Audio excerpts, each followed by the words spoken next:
have such sights to show you. We'll tear your soul apart.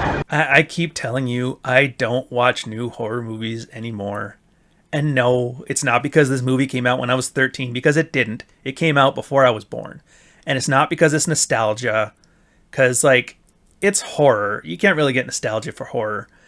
It's not because Pinhead was the coolest thing ever, because I'm not one of those guys that likes having YouTube videos, 100 different reasons that the Xenobites eat this, that, or the other thing.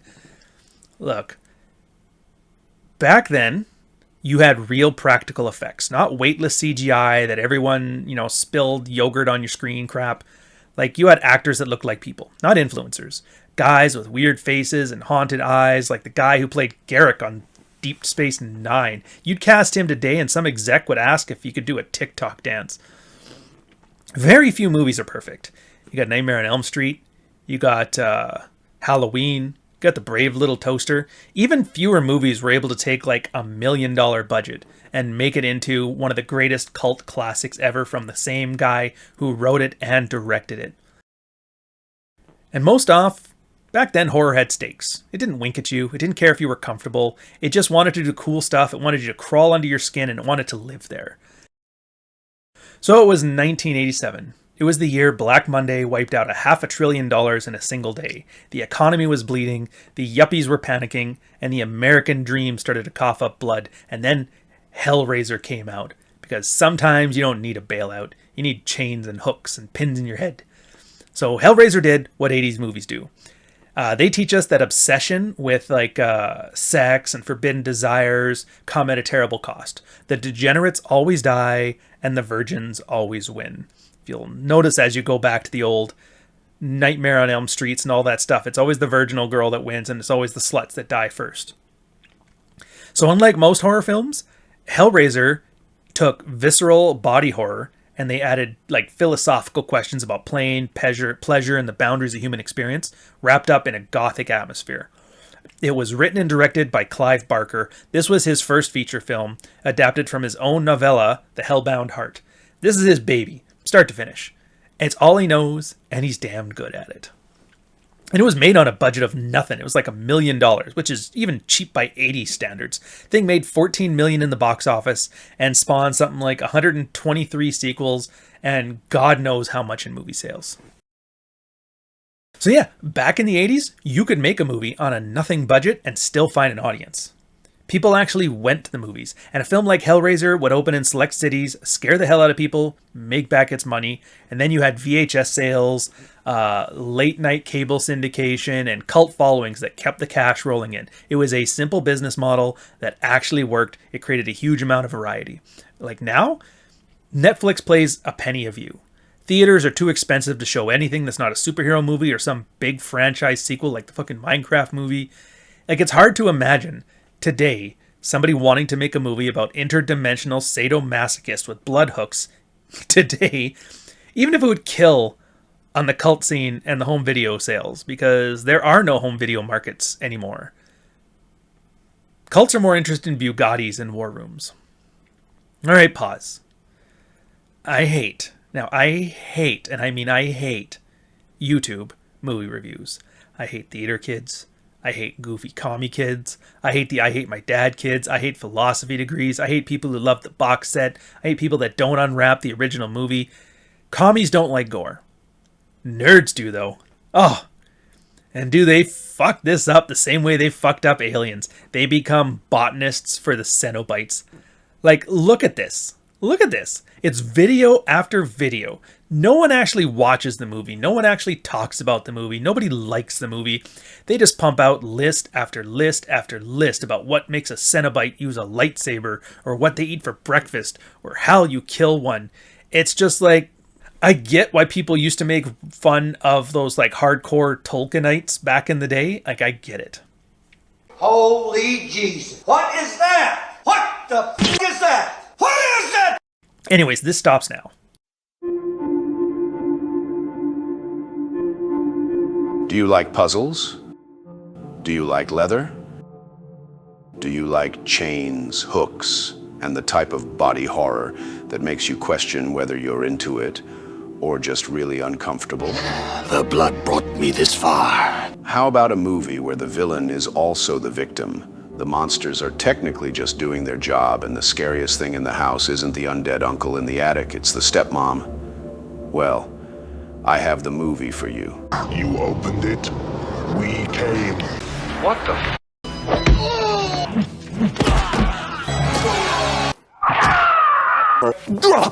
Boom! Stories. Simple stories, perfectly told. In a world where pleasure and pain are basically synonyms and extra-dimensional bureaucrats dressed like goth dominatrixes, comes a film about a woman rediscovering passion, one hammer murder at a time. It's a family drama. It's a haunted house movie. It's a meditation on desire, flesh, and British real estate. From the mind of Clive Barker, a man who looked at a Rubik's Cube and said, "What if it summoned demons?" comes a supernatural tale of love, lust, betrayal, and hooks. So many hooks. It's the story of a man who just wanted to feel something and ended up in a BDSM dimension run by Cenobitic public servants. A woman who would rather commit multiple murders than go back to her marriage. And a girl who solves a puzzle and unleashes hell just in time for dinner. It's Hellraiser, 1987.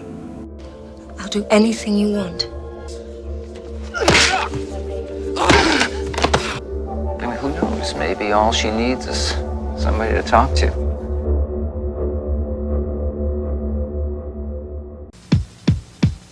A weekend. So with the characters, you start off, you got Larry Cotton. He's played by Andrew Robinson, which, again, you might remember Garrick. Larry, it's the grounded family man who has an accidental injury which triggers the dark events in the house.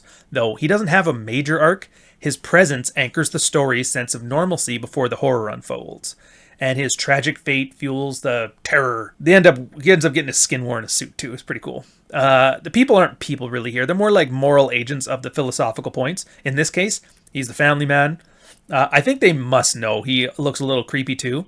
So they clearly wanted you to get creeped out by everybody in this one. And then you got Julia Cotton. She's played by Claire Higgins. And her arc is like the betrayal, the desperation, the piece of shit stepmother. So once Frank's lover, and now Larry's wife, she chooses to aid Frank's monstrous resurrection by bringing a bunch of dudes in there to get them eaten alive. She's got cold pragmatism. She's a willingness to kill for her sexual desires. She embodies the film's themes of like lust and moral decay. And then you got Frank. Now Frank's played by Sean Chapman. Frank's arc, he has a grotesque fall from grace as a hedonistic seeker of pleasure when he finds this magical puzzle box. And he desperately wants to return to the living world. So he escapes from the Cenobites, and his transformation comes at he has to kill people, eat them, and then take their flesh as his own. And it illustrates the consequences of obsession and sex and hedonism and pleasure and pain, and it blurs the lines. Then you have the daughter, Christy Cotton. She's played by Ashley Lawrence. She's like the film's resilient protagonist. You know, her arc moves from curiosity about the thing to horror and then eventually empowerment as she discovers the truth about her family and the Cenobites. Ultimately, she's just fighting to survive. She makes a deal with the devil and gets the banished evil unleashed by the puzzle box. And then you got the Cenobites. I'm not going to go into the whole detail about them. The main one is Pinhead, and that's played by Doug Bradley. Everybody knows Pinhead. He is the iconic leader of the Cenobites. He is serving as the relentless enforcer of the puzzle box's horrific rules. His presence defines the film. It sets the tone. It blends the elegance of like an aristocrat with the terror, overworldly punishment. He's basically like Lovecraftian. If you never heard of that, that's kind of like horror that's beyond our capabilities of even understanding. A weekend. So there's setups and there's payoffs. Now, I keep telling you guys this, and I mean it. When you watch a movie, watch it on its own terms. Don't bring your own BS with you. And when I say watch a movie on its own terms, the characters are exactly what I mean. Every character is simple, almost one-dimensional. They aren't super realistic in how they act. Like, there's no giant arcs, there's no big revelations, there's no fatal flaws, there's no deep needs, there's no wants.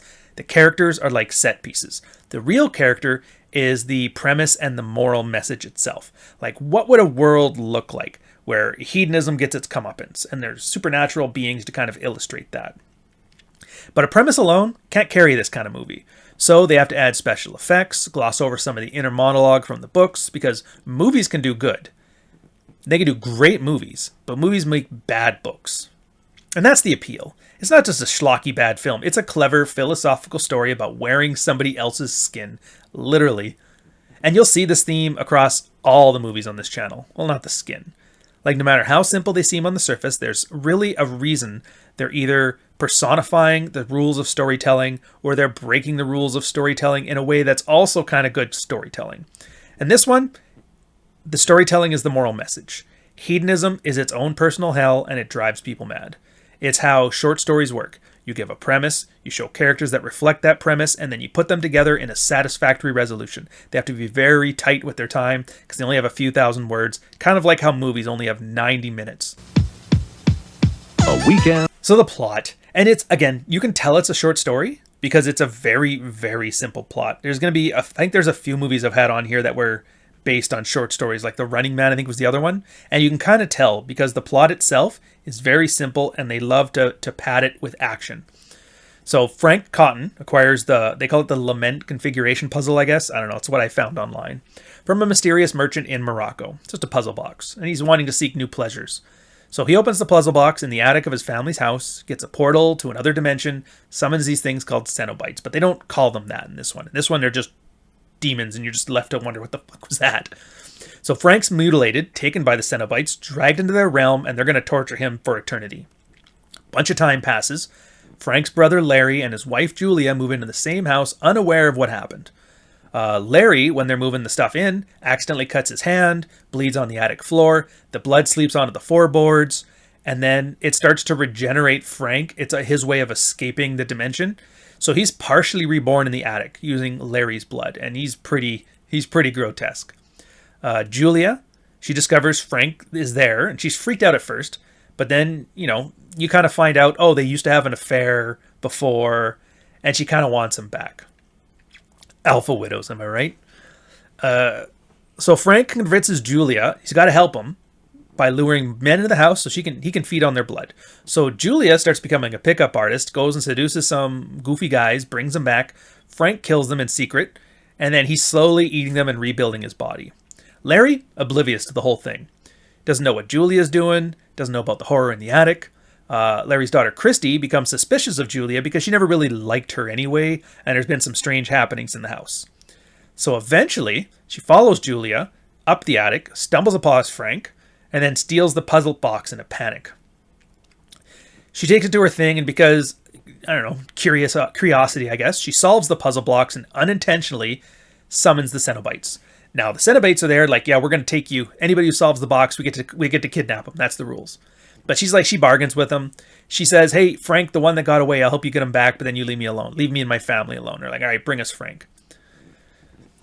So she goes back to the house, try to find Frank. She finds her dad there. Turns out Frank killed Larry, wear his skin as a suit, because he's hiding from the Cenobites in order to, by impersonating his brother.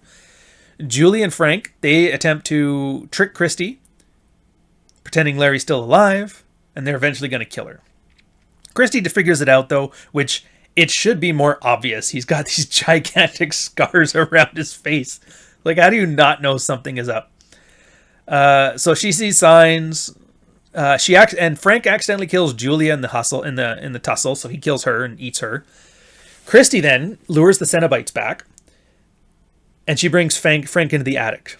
They don't recognize him, though. So she gets Frank to admit he's actually Frank wearing the brother's dead skin suit, which the Cenobites like, oh, good, they just wanted to hear the confession. So they tear Frank apart again, and they reclaim him for their realm. Christy then finishes the puzzle box, sends the Cenobites back without her, and this demon, this homeless guy that's been following her for the longest time, is like a demon, takes the box, brings it back to Morocco, and they give it to another guy, and the cycle repeats. So yeah, we had a brief period in the 80s and the 90s where people just, special effects had reached their pinnacle. Practical effects were the best they were ever going to be. And it was before CGI came out. And so we had a bunch of new movies that just created all kinds of craziness. Like, this one was a pure philosophical Lovecraftian horror movie. And they just went with it, and they added gore to it. I don't know, man. I just love it. And there's no way you don't love it. Like, and I'm not talking in the ironic way. The way that people watch movies that they think are bad. They like, oh, it looks so cheesy. Oh, the effects look so gross. Now, I mean, like, really enjoy it. Like, really love it. It's the same way you got comic books right now. You got worlds of, like, really well-written novels. And then you have cheap comic books. You have indie games that are endlessly entertaining. And AAA consumer-grade products that cost $500 million to make. It's all in the same world. And in this case, you have a cheap budget action film. Cheaply produced, properly executed. The special effects are amazing. The plot is good. The moral message is solid. It's the pinnacle of a good horror film. And it's endlessly rewatchable. It's been so good that they've made God knows how many sequels of this. And there's God knows, people are so attracted, the characters were designed so well that nerds have ruined it for a generation by talking about them endlessly. And I remember the first movie that ever scared the crap out of me as a kid was Hellraiser 2 and Hellraiser 3, the scene where he's killing people in like a nightclub back in the real world. Like, it was just an awesome series of movies. I almost wish I was a kid again because movies don't scare anymore. And that's the one thing I liked the most about them. So if you're still young, get it in while you can, because once you get older, you're going to get numb to all this shit. So enjoy it, because I damn well did. Cheers, fellas.